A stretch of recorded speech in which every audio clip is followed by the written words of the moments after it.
ايام قليله ويبتدي كاس العالم للانديه بمشاركه النادي الاهلي الثالثه ليه على التوالي والثامنه في تاريخه. وهيطلع لي حد مش متابع الاحداث قوي يقول لي ازاي النادي الاهلي شارك في كاس العالم للانديه ومش هو حامل لقب النسخه الاخيره. لو انت مش متابع الاحداث فانا مش هبخل عليك وهقول لك المعلومات. الدوله اللي بتستضيف كاس العالم السنه دي هي المغرب، ولوائح الفيفا بتنص على عدم مشاركه فريقين من نفس البلد، فالوداد المغربي بيشارك بصفته نادي الدوله المستضيفه، وبالتالي الاهلي بيشارك بصفته وصيف بطل دوري ابطال افريقيا. اول مشاركات النادي الاهلي في كاس العالم كانت سنه 2005 وحصل على المركز السادس، 2006 قدر ان هو يحصل على المركز الثالث، 2008 حصل على المركز السادس، 2012 حصل على المركز الرابع، 2013 حصل على المركز السادس، و2020 و2021 قدر ان هو ياخد برونزيه كاس العالم ويحصل على المركز الثالث. معظم مشاركات الاهلي في كاس العالم كانت مرتين على التوالي، تيجي على الثالثه وتقع. اما المره دي فبيحقق رقم قياسي بالمشاركه الثالثه ليه على التوالي.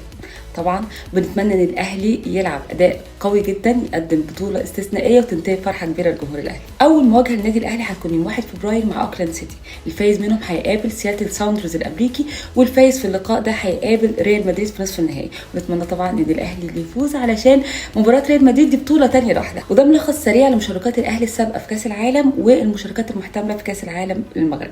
اول مواجهات الاهلي هتكون مع فريق اوكلاند سيتي. تعالوا بقى نعرف شويه معلومات عنه.